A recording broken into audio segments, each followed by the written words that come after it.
HRS bebas. Saudara-saudara, kali ini saya akan membahas HRS bebas. Aneh bin ajaib, berucap atau menulis HRS bebas menjadi momok atau monster yang mengerikan bagi bangsa Indonesia kini. Nyaris tidak ada nyali alias bungkam 1000 bahasa karena takut diincar, ditandai, diciduk, diculik, diteror, dirinya dan keluarganya, bahkan terancam dihabisi nyawanya. Saudara, ini apa-apaan, menggelikan dan mirip pagebluk alam demokrasi yang seakan lebih serem dari pagebluk COVID-19. Juga bungkamnya membahas vaksinasi seakan sakral atau tabu pamali bagi rakyat kebanyakan. Saudara, lantas siapa yang disalahkan? Polisi? Mungkin ini hanya ilustrasi, halusinasi, asumsi, prediksi, persepsi, atau mungkin ketakutan sendiri. Hendaknya kita pakai logika, realistis dan pragmatis, karena bicara tentang NKRI tidak terlepas dengan demokrasi, hukum, dan HAM. Saudara, demokrasi dan HAM sesungguhnya memanusiakan manusia, sedangkan hukum adalah aturan tertulis yang mengikat untuk melaksanakan suatu perintah atau menghindari larangan, serta memaksa atas sanksi pelanggaran. Maka berbicara tentang HRS bebas atau tolak vaksinasi harus dilihat konteksnya.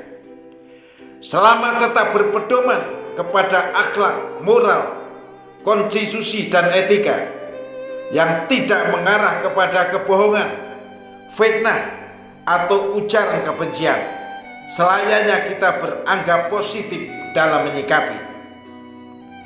Terkait perkembangan terakhir, menyimak kebijakan Kapolri Jenderal Listio Sigit, khususnya dalam menangani kasus meninggalnya 6 orang pengawal HRS, mengindikasikan langkah tindak polisi yang positif yang semakin menuju ke arah penegakan hukum yang akuntabel dan transparan.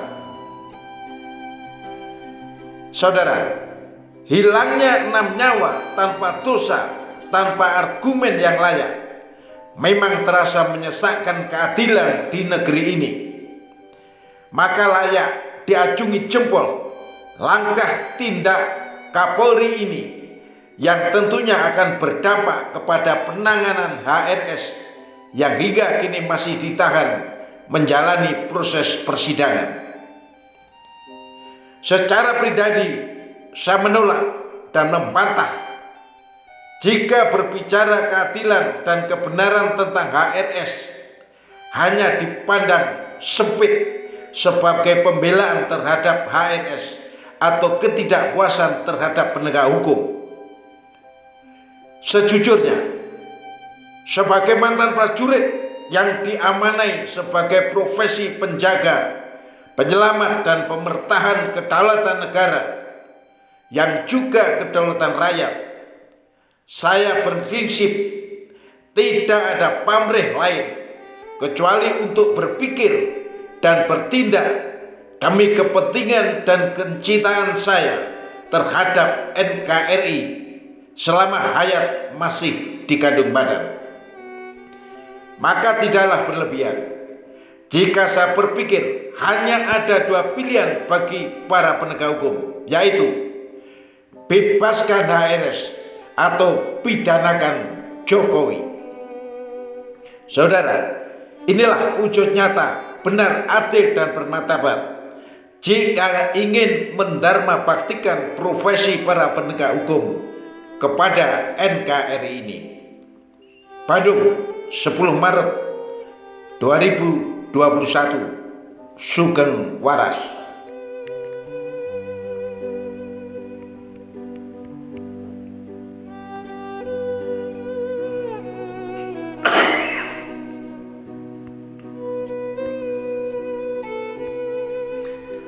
HES bebas.